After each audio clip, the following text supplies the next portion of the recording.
میں دلہن بنی اپنے کمرے میں بیٹھی ہوئی تھی، اپنے شوہر کی منتظر تھی، لیکن شوہر کے بجائے میری دونوں نندیں میرے کمرے میں آئیں اور آتے ہی انہوں نے کمرے کا دروازہ لاک کر دیا۔ نندوں کی اس حرکت پر میں ایک لمحے کے لیے شاکڈ رہ گئی۔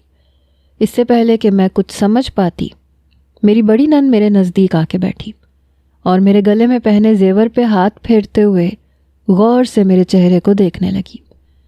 یہ اتار کے مجھے دے دیں۔ اس نے اتنے سخت انداز میں مجھ سے وہ زیور مانگے کہ میں حیران رہ گئی۔ مگر کیوں؟ مجھے سمجھ نہیں آیا کہ وہ میرے گلے میں پہنا ہوا سیٹ کیوں مانگ رہی تھی۔ میرے اس سوال پہ اس کی آنکھیں پھیل گئی۔ ابھی آپ کو اس گھر میں آئے گھنٹہ نہیں ہوا اور آپ ہم سے سوال کریں گی؟ یہ زیور آپ کا نہیں، میرا ہے، اتاریں اور میرے حوالے کریں۔ میری آنکھوں میں آنسو آنے لگے۔ کچھ سمجھ نہیں آ رہا تھا کہ یہ سب کچھ کیا ہو رہا ہے۔ میں نے آہستگی سے زیور اتار کے بڑی نند کو دے دیا تو چھوٹی نند چوڑیوں پہ ہاتھ مارنے لگی، کہنے لگی یہ بھی اتارو۔ میں نے غصے کے عالم میں وہ چوڑیاں اتار کے اس کے حوالے کر دیں، جو سونے کی نہیں تھی بلکہ آرٹیفیشل تھیں۔ وہ دونوں ایک دوسرے کو دیکھ کے مسکرائیں، کہنے لگی اب جلدی سے گھونگھٹ اتاریں اور یہ لباس بھی ہمارے حوالے کریں۔ یہ سننا تھا کہ میرے 14 طبق روشن ہو گئے۔ نہ میرا شوہر کمرے میں آیا تھا، نہ میں نے اسے اپنی زیب و زینت دکھائی تھی، اور وہ لوگ مجھ سے زیور لینے کے بعد اب لباس بھی مانگ رہے تھے۔ یہ کیا بدتمیزی ہے؟ مجھ سے رہا نہیں گیا تو میں غصے سے بول پڑی، لیکن آگے سے میری نند نے جو جواب دیا وہ سن کے میرے قدموں تلے سے زمین نکل گئی۔ میں بس اپنی جگہ ساکت رہ گئی، کیونکہ میں نے جس گھر میں آنکھ کھولی وہاں میرے علاوہ میرا ایک بڑا بھائی تھا جو عمر میں مجھ سے کافی بڑا تھا اور مجھے بالکل کسی گڑیا کی طرح رکھتا تھا۔ میری چھوٹی سے چھوٹی خواہش کو پورا کرنا، میرا خیال رکھنا، میرے منہ سے نکلی ہر بات کے لیے اماں ابا سے لڑ جانا میرے بڑے بھائی کا کام تھا۔ میں اپنے ماں باپ سے کہیں زیادہ اپنے بڑے بھائی سے اٹیچ تھی۔ میں نے ساری زندگی اپنے بڑے بھائی کے ساتھ بہت اچھی گزاری تھی۔ دھیرے دھیرے ہم دونوں بڑے ہوتے گئے اور بھائی کی بہت اچھی کمپنی میں نوکری لگ گئی۔ اس نوکری کے بعد تو میرے اور بھی وارے نیارے ہو گئے، کیونکہ اب بھائی کو میری کوئی بھی خواہش پوری کرنے کے لیے ابا کی کمائی کا سہارا نہیں لینا پڑتا تھا۔ میں جو بھی کہتی تھی بھائی فوراً مان جاتا تھا۔ میرا گھومنا پھرنا، کھانا پینا، میرے اچھے قیمتی کپڑے، سب کچھ بھائی کی ذمہ داری ہو گئی۔ اور پھر ہمارے والد صاحب اس دنیا سے چلے گئے تو بھائی ہی میرا اکلوتا سہارا رہ گیا۔ بھائی کے بغیر میری زندگی بالکل نامکمل سی تھی، اور خاص کر ابا کے جانے کے بعد جس طرح سے بھائی نے سارے گھر کو، مجھے اور اماں کو سنبھالا تھا، ہم بھائی پہ پوری طرح جان نچھاور کرتے تھے۔ کچھ عرصے کے بعد بھائی کی نوکری اور بھی اچھی ہوئی تو اماں نے بھائی کی شادی کا فیصلہ کیا۔ شروع میں تو میں بہت خوش تھی کہ بھائی کی شادی ہوگی، خوب ہنگامہ کریں گے، گھر میں بھابھی آئے گی۔ لیکن جب بھائی نے اپنی پسند بتائی، اس روز پہلی بار مجھے ایسے لگا جیسے میری کوئی حیثیت نہ ہو، کیونکہ آج سے پہلے بھائی نے کبھی مجھے اپنی پسند کے بارے میں نہیں بتایا تھا۔ اس دن میں پہلی بار بھائی سے خفا ہوئی اور کہا کہ اگر آپ زرینہ باجی کو پسند کرتے تھے تو مجھے کیوں نہیں بتایا؟ زرینہ ہماری خالہ کی بیٹی تھی، بہت ہی اچھی، خوبصورت اور پیاری لڑکی تھی۔ اس کا ہمارے گھر آنا جانا بھی بہت زیادہ تھا، لیکن مجھے کبھی یہ احساس نہیں ہوا کہ وہ بھائی کے دل میں کوئی خاص جگہ رکھتی ہے۔ جب میں نے بھائی سے شکوہ کیا تو وہ مسکرا دیے، کہنے لگے کہ مجھے معلوم نہیں تھا کہ زرینہ کبھی میری ہو سکے گی یا نہیں، کیونکہ تم تو جانتی ہو کہ ہمارے حالات کیسے تھے۔ نوکری بھی مجھے کافی عرصے کے بعد ملی۔ وہ تو خدا کا شکر ہوا کہ اب نوکری اتنی اچھی ہو گئی کہ میں زرینہ کے گھر رشتہ بھیجنے کے قابل ہو گیا۔ اگر ایسا نہ ہوتا تو خواہ اس کی بدنامی ہوتی، اسی لیے میں نے کبھی اس کا نام اپنی زبان پہ نہ آنے دیا۔ اب تم اماں کو راضی کرو اور زرینہ کے گھر میرا رشتہ لے کے جاؤ۔ بھائی نے بہت محبت سے میرے سر پہ ہاتھ رکھتے زرینہ کے لیے اپنی محبت کا اظہار کیا تھا، اور نہ جانے کیوں میرے دل میں ایک آگ سی سلگ اٹھی تھی۔ کیا بھائی کی زندگی میں کوئی ایسی لڑکی بھی تھی جو مجھ سے زیادہ اہم تھی؟ بھائی کے سامنے تو میں مسکرا کے رہ گئی، لیکن جب اماں سے بات کرنے کا وقت آیا اور بھائی بار بار اصرار کرنے لگے کہ شبانہ تم کسی بھی طرح اماں کو منا لینا، تو میں نے اماں سے بات کرنے رات کو ان کے کمرے میں پہنچ گئی۔ اماں سونے کے لیے لیٹ گئی تھیں، میں اماں کے قریب ہی بیٹھ گئی۔ اماں، آپ کو پتہ ہے زوار بھائی زرینہ کو پسند کرتے ہیں اور اس سے شادی کرنا چاہتے ہیں۔ میں نے بالکل عام سے لہجے میں یہ بات کہی تھی، نہ کوئی ایکسائٹمنٹ تھی نہ ہی کوئی خوشی۔ جب سے میں نے زرینہ کا نام سنا تھا تب سے بھائی کی شادی کے سارے ارمان ہی نکل گئے تھے۔ اس کی ایک وجہ یہ بھی تھی کہ زرینہ خاندان کی سب سے خوبصورت لڑکی تھی اور ہر کوئی ہی اس پہ جان نچھاور کرتا تھا۔ کبھی کبھار تو مجھے زرینہ کی خوبصورتی سے بھی جلن محسوس ہوتی تھی، اور اب اسے بھابھی بنا لینا تو اپنے سر پہ مسلط کرنے جیسا تھا۔ اماں جو سونے کے لیے لیٹ گئی تھی میری بات سن کے ایک دم سے اٹھ بیٹھی، کہنے لگیں دیکھو بیٹا، زوار میرا اکلوتا بیٹا ہے اور میں اس کے لیے زرینہ جیسی لڑکی کو بہو نہیں بنا سکتی۔ تمہیں بھی معلوم ہے کہ زرینہ کتنی خوبصورت ہے، اور سب سے بڑھ کر یہ کہ زوار اس سے محبت کرتا ہے۔ ایسا نہ ہو کہ وہ آ کے زوار کو ہم سے دور کر دے یا ہمارے سر پہ چڑھ کے بیٹھ جائے۔ اس لیے میں زوار کی شادی کسی اپنی پسند کی لڑکی سے کروں گی، جو نہ دیکھنے میں زیادہ خوبصورت ہوگی اور نہ ہی کسی اچھے گھرانے کی ہوگی۔ غریب لڑکی کو لاؤں گی تو وہ ہمیشہ ہمارے قدموں تلے ہی دب کے رہے گی۔ اماں نے مجھے سختی سے یہ بات سمجھائی تھی کہ مجھے زوار بھائی کو منع کرنا ہوگا۔ دل سے تو میں بھی یہی چاہتی تھی کہ زرینہ ہمارے گھر کی بہو نہ بنے اور بھائی کی زندگی میں شامل نہ ہو، لیکن بھائی کی خاطر میں اماں سے بات کرنے چلی آئی تھی۔ اب اماں کی بات سن کے تو میرے دل میں گل کھل اٹھے۔ میرا وہ بھائی جس نے ساری زندگی میری خواہشات کو پورا کیا، میں اس کی پہلی اور آخری خواہش پوری کرنے میں ناکام رہی، کیونکہ میرا دل راضی نہیں تھا۔ میں نے اماں کی بات سن کے مسکرا کے کہا، اماں میں تو بھائی کو یہی سمجھا رہی تھی کہ زرینہ باجی کوئی اتنی خاص بھی نہیں ہے، اور پھر ان کے تو مزاج بھی نہیں ملتے، اتنی تو نخرے والی ہیں، انہیں کوئی اچھی لڑکی مل جائے گی۔ لیکن بھائی کے کہنے پہ میں آپ سے بات کرنے چلی آئی تھی۔ اب آپ فکر نہ کریں، میں کسی نہ کسی طرح بھائی کو سمجھا لوں گی۔ اماں نے میرے سر پہ ہاتھ رکھا، کہنے لگیں دیکھو بیٹا، بہو تو میں اپنی مرضی کی ہی لاؤں گی، جو ساری زندگی تمہاری اور میری خدمت کرے گی۔ اگر زرینہ کو بہو بنایا تو میری بڑی بہن بھی ہمارے گھر کی ہر بات میں مداخلت کرے گی اور ہم اپنے ہی گھر سے ہاتھ دھو بیٹھیں گے۔ اماں کی بات میں بڑا وزن تھا، کیونکہ بڑی خالہ کا پورے خاندان میں ایک طرح تھا، اسی لیے میں نے سر ہاں میں ہلایا اور واپس کمرے سے باہر آ گئی۔ لاؤنج میں بھائی بڑی بے صبری سے ٹہلتے ہوئے میرے منتظر تھے۔ مجھے دیکھتے ہی میرا ہاتھ پکڑ کے اپنے پاس بٹھا لیا۔ بتاؤ شبانہ، اماں مان گئی ہیں نا؟ تم لوگ زرینہ کے گھر رشتہ لے کے جا رہے ہو کل؟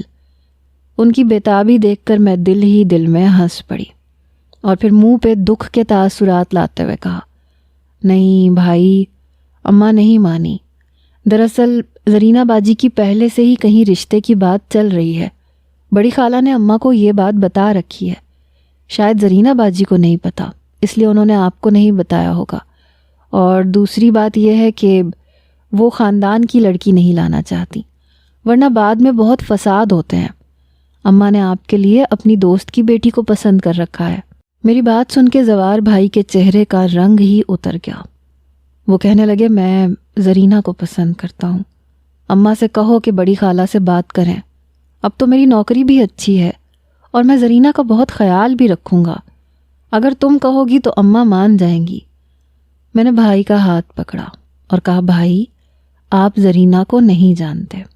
میں نے آج تک آپ کو کبھی یہ بات نہیں بتائی کیونکہ مجھے لگا تھا کہ آپ کا اس بات سے کوئی واسطہ نہیں ہے، لیکن زرینہ کا غیر مردوں کے ساتھ بڑا چکر چلتا رہتا ہے، خاص کر گلی محلے کے لڑکوں کے ساتھ تو وہ ہمیشہ ہی زبردستی فری ہوتی رہتی ہے۔ کتنی ہی شادیوں میں نے خود یہ منظر دیکھا ہے۔ سچ کہوں تو وہ آپ کے قابل نہیں ہے۔ میری بات سن کے زوار بھائی کی آنکھیں حیرت سے کھل گئیں۔ وہ کہنے لگے، تمہیں غلط فہمی ہوئی ہوگی شبانہ۔ لیکن میں نے انکار میں سر ہلایا۔ میں نے کہا، مجھے غلط فہمی نہیں ہوئی، اس نے جیسے دوسروں کو اپنی خوبصورتی کے جال میں پھنسایا ہے ویسے ہی آپ کو بھی پھنسا لیا ہے۔ بہتر یہ ہے کہ آپ اماں کی مرضی کی لڑکی سے شادی کر لیں۔ تاکہ آپ کی زندگی جہنم نہ بنے۔ میری بات سن کر بھائی نے اپنے جذبات پہ بند باندھ لیا اور کہنے لگے ٹھیک ہے، جیسے تمہاری اور اماں کی مرضی۔ میں نے کبھی اماں کی مرضی کے بغیر کچھ نہیں کیا۔ یہ کہتے ہوئے ان کی آنکھوں میں نمی اتر آئی تھی۔ ان کے چہرے پہ کافی تکلیف کے تاثرات تھے، لیکن مجھے اس بات سے کوئی لینا دینا نہیں تھا۔ میں اپنے مقصد میں کامیاب ہو چکی تھی۔ میرا وہ بھائی جو مجھ پہ جان نچھاور کرتا تھا، وہ اب ہمیشہ کے لیے میرا ہی رہنے والا تھا۔ مجھے یقین تھا کہ جب کوئی اور لڑکی ان کی زندگی میں شامل ہوگی تو وہ کبھی اسے وہ توجہ اور وہ حیثیت نہیں دے سکیں گے جو شاید زرینہ باجی حاصل کر لیتی۔ اس دن کے بعد سے بھائی بالکل خاموش ہو گئے تھے۔ نہ تو وہ زیادہ بات کرتے تھے، نہ ہنستے بولتے تھے۔ کبھی کبھی میں پریشان ہو جاتی تھی تو اماں کہتی تھی چند دنوں کی بات ہے، میں اس کی شادی کروا دوں گی تو سب کچھ ٹھیک ہو جائے گا۔ پھر انہی دنوں میں زرینہ باجی کی شادی طے ہو گئی اور وہ شادی ہو کے امریکہ چلی گئی۔ بہت جھٹ پٹ میں ہی ان کی شادی ہوئی تھی، اور جب وہ امریکہ گئیں تو اماں نے اس روز بھائی کو بٹھایا اور کہا کہ دیکھ لیا نا، وہ کیسے پردیس جا کے اپنی زندگی گزار رہی ہے۔ اس نے تو ایک بار بھی پلٹ کے نہیں دیکھا، اور تم اس کے لیے پریشان ہو رہے ہو۔ اب میں تمہاری شادی جمیلہ سے کروا رہی ہوں، جو میری دوست کی بیٹی ہے، بہت ہی اچھی ہے۔ میں رشتہ ڈال کے آئی ہوں، تم چاہو تو ایک بار ملاقات کر لو۔ اماں کی بات سن کے بھی زوار بھائی کے دل کو اطمینان نہیں آیا۔ وہ کہنے لگے اماں مجھے کسی سے نہیں ملنا، آپ کو شادی کروانی ہے آپ کروا دیں، میں آپ کی خوشی میں خوش ہو جاؤں گا۔ زوار بھائی کی طرف سے رضامندی ملتے ہی میں نے اور اماں نے خوب جھٹ پٹ شادی کے انتظامات کیے اور ایک سے بڑھ کے ایک خریداری کی، لیکن بھابھی کے لیے نہیں بلکہ اپنے لیے۔ میں نے اپنی ہونے والی بھابھی سے کہیں زیادہ مہنگا اور قیمتی ترین جوڑا بنوایا تھا۔ اچھے پارلر کی بکنگ بھی کروائی تھی۔ ان کی شادی کے جوڑوں سے کہیں زیادہ بھاری جوڑا میرا تھا۔ بھائی نے بھی میری مرضی کے مطابق مجھے ایک بڑی رقم دی تھی، جس سے میں نے خوب اچھی طرح تیاری کرنے کے ساتھ ساتھ پارلر کی بھی بکنگ کروائی تھی۔ میں خوبصورت بھی تھی، اس لیے ان تیاریوں کے بعد اور بھی 4 چاند لگ گئے تھے۔ لیکن جو لڑکی اماں نے بھائی کے لیے پسند کی تھی وہ بالکل عام سی شکل و صورت کی مالک تھی، اور سب سے بڑھ کر یہ کہ غریب گھرانے سے تھی۔ اماں نے ہمیشہ اپنی دوست کی مدد کی تھی، اس لیے جمیلہ کی ماں اماں کے احسانوں تلے دبی ہوئی عورت تھی، اور اماں کو یقین تھا کہ ساری زندگی جمیلہ اور اس کی ماں ہمارے آگے آواز نہیں اٹھا سکیں گی۔ ہم بہت دھوم دھام سے بارات لے کے گئے، سارا محلہ دیکھتا رہ گیا۔ اماں نے خرچے میں کسی طرح کی کوئی کمی نہیں چھوڑی تھی، دنیا دکھاوے کے لیے ہر چیز کی تھی، اور خاص کر بڑی خالہ کو دکھا دکھا کے ساری رسمیں ادا کی تھی۔ پھر بارات کا دن آیا اور ہر کوئی مجھے دیکھ کے حیران رہ گیا، کیونکہ میں دلہن نہ ہو کے بھی دلہن ہی لگ رہی تھی۔ کچھ خاندان والوں نے تو دبے لفظوں میں مجھے جتایا بھی کہ میں نے بھابھی سے زیادہ قیمتی جوڑا پہن لیا ہے، لیکن میں اتراتے ہوئے پھرتی رہی کہ زوار بھائی مجھ سے زیادہ محبت کرتے ہیں۔ میری خالہ کی بیٹی کہنے لگی چند دنوں کی بات ہے، پھر دیکھنا تمہارا زوار بھائی کیسے بیوی کو پیارا ہوتا ہے۔ اس کی بات سن کے میں نے نفرت سے اسے دیکھا اور کہا کہ خام خیالی ہے تمہاری، جمیلہ بھابھی میرے آگے ٹک نہیں سکتی۔ میرے دل میں جمیلہ بھابھی کے لیے ایک اندیکھا سا حسد پیدا ہو گیا تھا۔ مجھے ان سے نفرت ہو رہی تھی کہ وہ ہمارے گھر میں آ کے جگہ لیں گی اور شاید بھائی مجھ سے زیادہ انہیں توجہ دیں گے، اس لیے میں نے سوچ لیا تھا کہ میں ایسا کبھی بھی نہیں ہونے دوں گی۔ بھابھی کو رخصت کروا کر ہم گھر لائے تو میں نے انہیں بھائی کے کمرے میں بٹھایا اور بھائی کا ہاتھ پکڑ کے فرمائش کی کہ مجھے آئس کریم کھانے جانا ہے۔ میری فرمائش سن کے بھائی حیران ہو گئے، کہنے لگے ابھی تو رات کے 11 بج چکے ہیں، ہم کل چلتے ہیں۔ میں نے فوراً ہی رونا شروع کر دیا، ابھی تو بھابھی آئی بھی نہیں اور آپ نے میری پہلی ہی فرمائش پہ انکار کر دیا، پہلے بھی تو ہم آئس کریم کھانے جاتے رہتے ہیں نا۔ بھائی کہنے لگے تمہاری بات ٹھیک ہے، لیکن ابھی رات زیادہ ہو گئی ہے، اور پھر تم اتنی زیادہ تیار ہو، ایسے میں ہم باہر کیسے جائیں گے؟ بھائی کی بات پر میں منہ بنا کے ایک طرف بیٹھ گئی تو ان سے برداشت نہیں ہوا، فوراً سے میرے پاس چلے آئے۔ اچھا چلو بتاؤ کہاں آئس کریم کھاؤ گی؟ میں نے جان بوجھ کے دور کا آئس کریم پارلر بتایا۔ میں نہیں چاہتی تھی کہ وہ اپنے کمرے میں جائے، میں ان کا سارا وقت یہاں وہاں برباد کرنا چاہتی تھی۔ میری اتری ہوئی صورت دیکھ کر بھائی نے منع نہ کیا، بلکہ مجھے گاڑی میں بٹھا کے آئس کریم پارلر کے لیے نکل پڑے۔ میں نے آئس کریم پارلر میں جان بوجھ کے بہت دیر لگائی اور بہت آرام سے آئس کریم کھاتی رہی۔ پھر سفر بھی دیر کا تھا، اس لیے ہمیں آتے آتے رات کے 2 بج گئے۔ اس کے بعد بھائی اپنے کمرے میں جانے لگے تو میں ان کے ساتھ ہی ان کے کمرے کا رخ کر لیا اور جا کے ان کے بیڈ پہ بیٹھ گئی۔ میری اس حرکت پہ بھائی نے تو کچھ نہ کہا، البتہ جمیلہ بھابی نے عجیب نظروں سے مجھے دیکھا۔ وہ شاید بھائی کی منتظر تھیں، پہلے ہی بہت دیر ہو چکی تھی اور اب تو بھائی کے ساتھ میں بھی کمرے میں چلی آئی۔ میں بیٹھ کے بھابی کا ہاتھ دیکھنے لگی۔ کہا، آپ کی مہندی بالکل بھی اچھی نہیں لگ رہی، کہاں سے لگوائی ہے یہ؟ میں نے جان بوجھ کے ان کی مہندی میں عیب نکالا تھا۔ میری بات پہ وہ پہلے تو حیرت سے مجھے دیکھنے لگی، پھر کہنے لگی، اماں نے گھر میں ہی کسی لڑکی کو بلوا کے مہندی لگوائی تھی۔ جمیلہ بھابی تھوڑی سی شرمندہ ہو گئی تھی۔ جب بھائی نے انہیں شرمندہ ہوتے دیکھا تو کہنے لگے، کیا ہو گیا شبانہ، اچھی خاصی تو ہے مہندی، مجھے تو اچھی لگ رہی ہے۔ بھائی کی بات سن کے میرے ماتھے پہ بل پڑے۔ میں نے حیرت سے بھائی کو دیکھا کہ وہ کب سے میرے خلاف بات کرنے لگے، اور وہ بھی ابھی کچھ دیر پہلے آئی لڑکی کے لیے، لیکن اس سے پہلے کہ میں کچھ کہتی، بھائی کہنے لگے، رات بہت ہو چکی ہے، میں تھک چکا ہوں، اب تم بھی اپنے کمرے میں جا کے آرام کرو، کل ولیمے کی تقریب بھی ہے تو تمہیں صبح جلدی اٹھ کے پارلر بھی جانا ہوگا۔ بھائی نے مسکراتے ہوئے میرا ہاتھ پکڑا اور مجھے کمرے سے باہر نکلنے پہ مجبور کر دیا۔ میں کمرے سے باہر تو نکل آئی تھی، لیکن اپنا جلتا ہوا دل اندر ہی چھوڑ آئی تھی۔ مجھے یقین نہیں آ رہا تھا کہ بھائی نے اس طرح سے مجھے کمرے سے باہر کیا، بنا یہ سوچے کہ میں نے ان کے ساتھ کیا کیا تھا۔ میں الٹا بھابی سے ہی نفرت کرنے لگی۔ پاؤں پٹکتے ہوئے میں اماں کے کمرے میں جا پہنچی۔ اماں جو اپنے گہنے سنبھال کے رکھ رہی تھیں، مجھے دیکھ کے کہنے لگی، کیا ہوا، ابھی تک سوئی نہیں ہو تم؟ میں نے اماں سے کہا، بھائی نے مجھے اپنے کمرے سے باہر نکال کیا۔ اماں مسکرا کے بولی، بس چند دنوں کی بات ہے، اس کے بعد دیکھنا کیسے میں جمیلہ کو اس کی اوقات یاد دلاتی ہوں، تم فکر نہ کرو۔ میں اماں کی بہت لاڈلی اور چہیتی تھی، ابا کی بھی اور بھائی کی بھی، اس لیے اماں نے مجھے سینے سے لگایا، پیار کیا، اور پھر اگلے دن ولیمے کا دن آ گیا۔ میں نے پارلر والی کو صاف لفظوں میں کہہ دیا تھا کہ مجھے میری بھابھی سے زیادہ اچھا تیار کرنا، اور جو بیوٹیشین بھابھی کو تیار کر رہی تھی اسے بھی میں نے دبے لفظوں میں سمجھا دیا تھا کہ میری بھابھی مجھ سے زیادہ اچھی نہیں لگنی چاہیے۔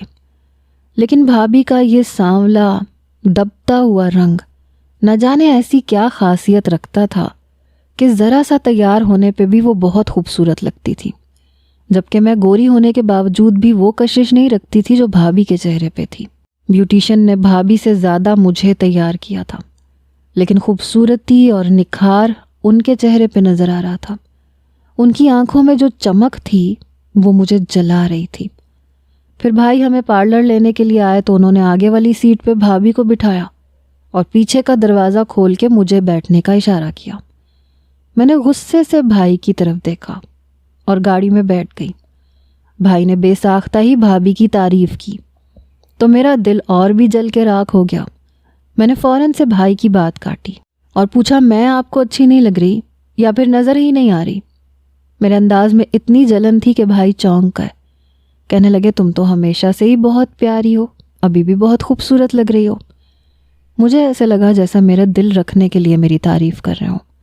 میرے دل میں ہر لمحہ بھابھی کے خلاف نفرت بڑھتی چلی جا رہی تھی، اور پھر جب شادی کی تقریب میں ہر کوئی بھابھی کی تعریف کرنے لگا تو مجھے ان سے اور بھی زیادہ نفرت ہو گئی۔ دن گزرنے لگے اور ہر گزرتے دن کے ساتھ میرے دل میں ان کے خلاف میل بڑھتا ہی چلا گیا۔ بھائی جب بھی ان کے قریب ہوتے، ان کے ساتھ کمرے میں ہوتے، یا وہ دونوں میاں بیوی کہیں گھومنے جانے کی بات کرتے تو میں کسی نہ کسی طرح ان کے درمیان میں گھس جاتی۔ نہ میں انہیں ان کے کمرے میں تنہا چھوڑتی تھی اور نہ ہی کسی تقریب اور دعوت وغیرہ میں، ہر جگہ میں ان کے ساتھ گئی۔ کبھی میری بھابھی نے تو برا نہیں منایا، لیکن مجھے ایسے محسوس ہوتا تھا جیسے میرا ہونا انہیں اچھا نہ لگتا ہو۔ بھلے وہ لفظوں سے اظہار نہیں کرتی تھیں، لیکن ان کے انداز سے مجھے یہ بات محسوس ہوتی تھی۔ پھر اماں نے سارے گھر کی ذمہ داری ان پہ ڈالی تو ان کا سجنا سنورنا ختم ہو گیا۔ میں خود سارا دن بیٹھ کے ٹی وی دیکھتی، اپنا ہر چھوٹا بڑا کام بھابھی سے کرواتی۔ بھابھی نے کبھی اف نہ کی، وہ سارے گھر کے ساتھ ساتھ بھائی کا بھی خیال رکھتی۔ میرے اور اماں کے سارے حربے ناکام رہے۔ بھابھی نے کبھی نہ بھائی سے جھگڑا کیا، نہ مجھ سے اور نہ اماں سے، بلکہ دھیرے دھیرے ان کے قدم مضبوط ہونے لگے۔ بھائی انہیں ہم سے زیادہ ترجیح دینے لگے۔ تو میں نے اور اماں نے مل کے سوچا کہ ہمیں اب بھائی کو بھابھی کے خلاف بھڑکانا چاہیے۔ ایک دن بھائی آفس سے آئے تو میں روتے ہوئے ان کے گلے لگ گئی اور بھابھی کی جھوٹی شکایت کی کہ وہ مجھ سے گھر کے کام کاج کرنے کو کہتی ہیں۔ یہ سن کے بھائی کو بڑا غصہ آیا۔ انہوں نے میرے لیے بھابھی سے جھگڑا بھی کیا، لیکن بھابھی نے تب بھی منہ سے ایک لفظ نہ نکالا اور خاموش رہی۔ بھائی کے لیے میری محبت کہیں نہ کہیں ان کی زندگی میں مشکلات پیدا کر رہی تھی۔ میں اپنے بھائی کو کسی اور کے ساتھ بانٹنا نہیں چاہتی تھی، اور یہی وہ احساس تھا جس نے ہمارے گھر کے ماحول تک کو خراب کر دیا تھا۔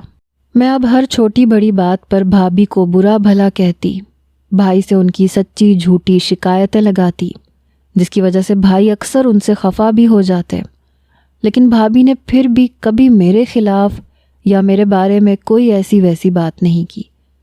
ایک دن بڑی خالہ ہمارے گھر آئیں تو انہیں احساس ہو گیا کہ ہمارے گھر میں کیا معاملات چل رہے ہیں۔ انہوں نے مجھے تنہائی میں بلایا اور سمجھانے لگی کہ اپنے اکلوتے بھائی کی زندگی خراب نہ کرو۔ تم تو شادی ہو کے چلی جاؤ گی، لیکن اس کا اور اس کی بیوی کا رشتہ خراب ہو جائے گا۔ بڑی خالہ کی بات سن کے مجھے بہت غصہ آیا۔ میں نے کہا، آپ کس غلط فہمی میں ہیں؟ میں ابھی اتنی جلدی شادی کر کے کہیں نہیں جا رہی۔ اور رہی بات جمیلہ کی، تو نہ جانے کیسے اس نے بھائی کے دل میں اپنی جگہ بنا لی ہے، لیکن اب وہ زیادہ دن اس گھر میں نہیں رہے گی، کیونکہ اماں اور میں اسے اس گھر سے نکال کے ہی دم لیں گے۔ بڑی خالہ نے مجھے افسوس سے دیکھا، کہنے لگی، اگر ایسی بات تھی تو تمہیں اپنے بھائی کی شادی کروانی ہی نہیں چاہیے تھی۔ بیچاری معصوم سی جمیلہ کی زندگی خراب کرنے کی کیا ضرورت تھی؟ وہ مجھے اور اماں کو باتیں سنا کے جا چکی تھی، اور میں نے ٹھان لیا تھا کہ اب جمیلہ مزید اس گھر میں نہیں رہے گی۔ اس نے بھائی کے ساتھ ساتھ خاندان والوں کو بھی اپنا گرویدہ بنا لیا تھا۔ ہر کسی کے آگے ایسے بچھ جاتی تھی جیسے وہ ہمارے خاندان والوں کو صدیوں سے جانتی ہو۔ پھر ایک دن میں نے جان بوجھ کے گلی کے ایک لڑکے کو کام سے آواز دے کے بلایا اور خود دروازے پہ جانے کے بجائے پیچھے ہٹ گئی اور بھابھی سے کہا کہ یہ پیسے اسے دے دیں کہ مجھے کونے والی دکان سے کچھ سامان منگوا دیں۔ بھابھی کو میری بات سمجھ میں نہیں آئی کہ میں کیا کرنے والی ہوں، اس لیے وہ پیسے لے کے دروازے پہ چلی گئی اور اس لڑکے کے ساتھ کھڑے ہو کے بات کرنے لگی۔ میں نے کافی ساری چیزیں انہیں بتائی تھیں، اس لیے وہ اسے سمجھانے لگیں کہ مجھے کیا کیا چاہیے۔ بھابھی اس کے ساتھ مصروف تھیں اور اتنی دیر میں نے اپنے موبائل فون سے ان کی اس لڑکے کے ساتھ ویڈیو بنا لی۔ اور پھر یہ بات یہیں نہیں رکی، بلکہ 2 دن کے بعد میں نے ایک اور لڑکے کو آواز دے کر بلوایا جو گلی کے نکڑ پہ ہی رہتا تھا، اور پھر بھابھی کو سامان کا کہہ کے دروازے تک بھیج دیا۔ بھابھی اس سے بات کرنے لگی اور تب میں نے ان کی ایک اور ویڈیو بنا لی۔ اس طرح سے میں نے 3-4 دفعہ بھابھی کی ویڈیوز ریکارڈ کی، اور پھر موقع دیکھ کر ایک دن بھابھی کی شکایت بھائی سے لگا دی، اور وہ ساری ویڈیوز یہ کہہ کے دکھائیں کہ وہ سب بھابھی کے عاشق ہیں جو ان سے ملنے کے لیے آتے ہیں، اور وہ دوپہر میں تنہائی کا فائدہ اٹھا کے دروازے پہ گھنٹوں کھڑی رہتی ہیں۔ پہل تو بھائی کو یقین ہی نہیں آیا، لیکن جب اتنی ساری ویڈیوز میں نے بھائی کے آگے رکھی اور بھائی کے پاس دینے کے لیے کوئی جواب نہ رہا، تو بھائی نے ان پہ بہت غصہ کیا اور انہیں سختی سے سمجھایا کہ وہ دوبارہ اگر ایسی کوئی حرکت نہیں کریں گی۔ مجھے لگا تھا کہ بھائی انہیں طلاق دے دیں گے، لیکن ایسا کچھ بھی نہیں ہوا، بلکہ بھائی نے انہیں صرف ڈانٹا اور ایسی کسی بھی حرکت کے لیے روکا۔ میرا سارا منصوبہ ایک بار پھر ناکام ہو گیا، مگر اس سے پہلے کہ میں کچھ اور کرتی، ایک شام اچانک ہی ہمارے گھر میں کچھ مہمان آئے۔ مجھے پتا چلا کہ وہ بھائی کی دوست کی فیملی ہے اور وہ میرا رشتہ لے کر آئے ہیں۔ میں نے خوب ہنگامہ کھڑا کیا کہ میں شادی نہیں کرنا چاہتی، میں اپنے ہی گھر میں رہنا چاہتی ہوں، یہاں سے مجھے ہر طرح کی آسانی اور آسائش حاصل تھی۔ میرا بھائی میرے منہ سے نکلی ہر فرمائش پوری کرتا تھا اور مجھے اس سے بہت محبت تھی، میں اسے چھوڑ کر نہیں جانا چاہتی تھی۔ لیکن اس بار بھائی نے میری ایک نہ سنی اور میری شادی اپنے دوست سے کروا دی۔ سب کچھ اتنی جلدی میں ہوا کہ میں کچھ نہ کر سکی اور 1 مہینے بعد ہی رخصت ہو کر اپنے سسرال پہنچ گئی۔ لیکن شادی کی رات ہی مجھے اپنی ہر غلطی پہ پچھتاوا ہونے لگا۔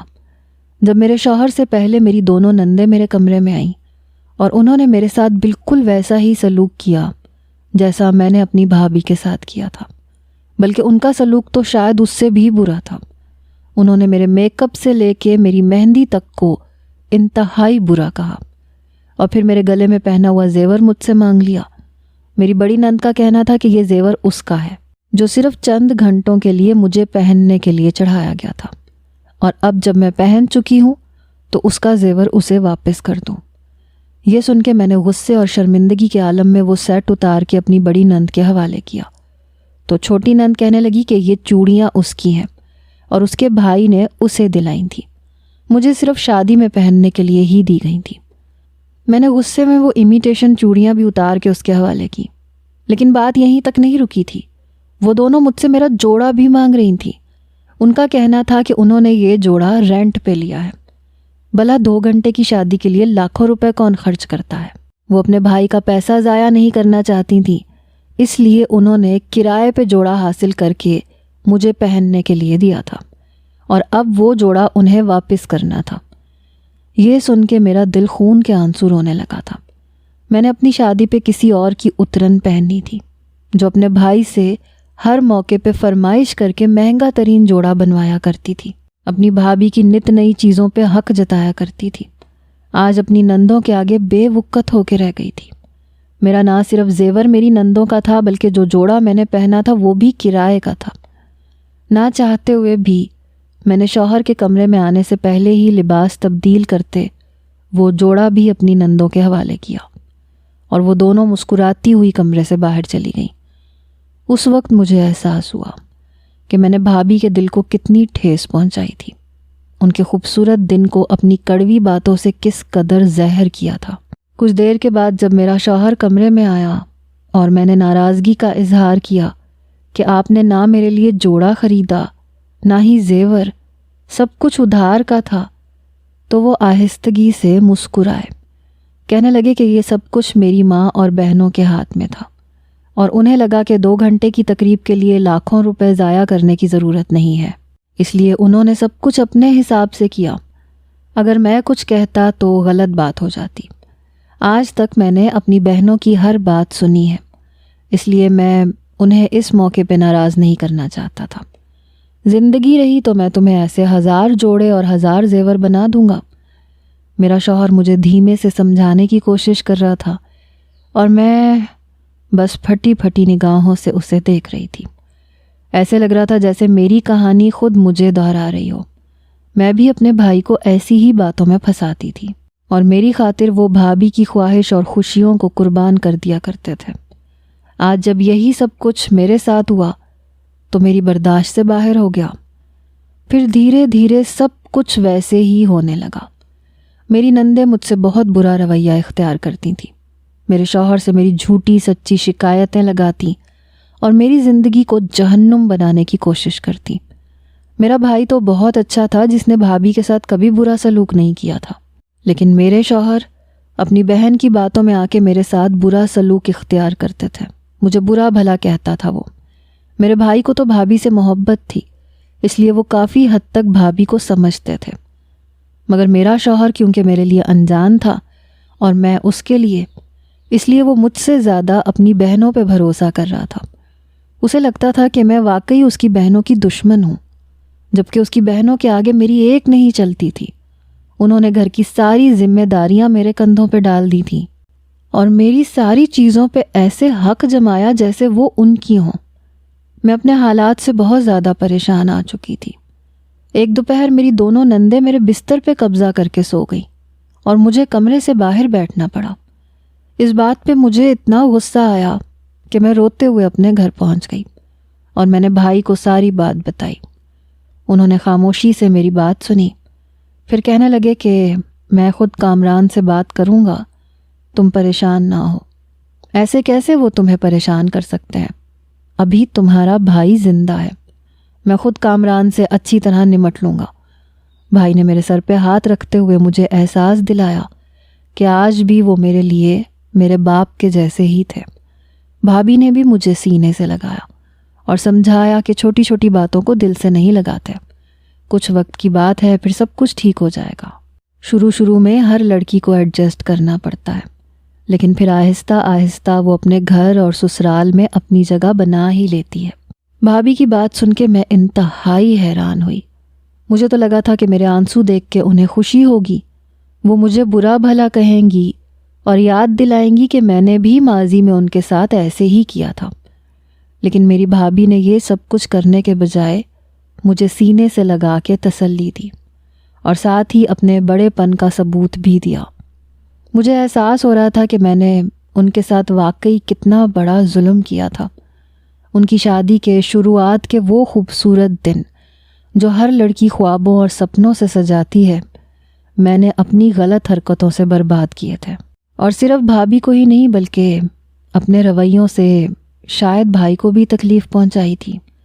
ان دونوں کے درمیان غلط فہمیاں پیدا کرنے کی کوشش کی تھی، اور آج وہی بھابھی میرے لیے اسٹینڈ لینے کو تیار تھی۔ بھابھی نے مجھے اپنے اے سی والے کمرے میں بٹھایا، میرے لیے شربت بنانے چلی گئیں۔ تھوڑی دیر بعد جب وہ شربت لے کے واپس آئیں تو میری آنکھوں میں آنسو تھے۔ میں نے ان سے اپنے سارے رویوں کی معافی مانگی، کیونکہ اب مجھے احساس ہو چکا تھا کہ میں نے اپنے بھائی کو اپنے قریب رکھنے کے لیے ان کے ساتھ کتنا کچھ غلط کیا تھا، اور وہ تو یہ سب کچھ ڈیزرو بھی نہیں کرتی تھیں، کیونکہ ان کی کوئی غلطی نہیں تھی، بالکل اسی طرح سے جس طرح سے اپنے سسرال میں میری کوئی غلطی نہیں تھی۔ پھر بھائی نے کامران کو بلا کے ان سے بات کی تو کامران کو بھائی کی بات سمجھ میں آ گئی، مگر کامران کا کہنا تھا کہ اتنی جلدی وہ اپنی بہنوں کے خلاف کچھ بھی نہیں کر سکتا۔ اس کی بہنوں نے ہمیشہ اس کے لیے قربانیاں دی ہیں، اور اس کی بہنیں زیادہ پڑھی لکھی بھی نہیں ہیں، کیونکہ کامران کے والدین نے سارا پیسہ کامران کی پڑھائی اور کاروبار پہ لگایا تھا۔ اس لیے کامران کو وقت چاہیے تھا تاکہ وہ آہستہ آہستہ گھر کے معاملات کو کنٹرول کر سکے۔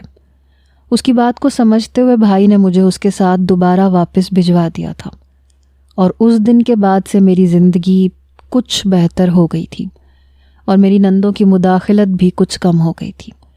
اب میرا اپنی بھابھی کے ساتھ رویہ بالکل ٹھیک ہو چکا ہے۔ میں جان گئی ہوں کہ بھائی کی زندگی میں میری اپنی جگہ ہے اور بھابھی کی اپنی۔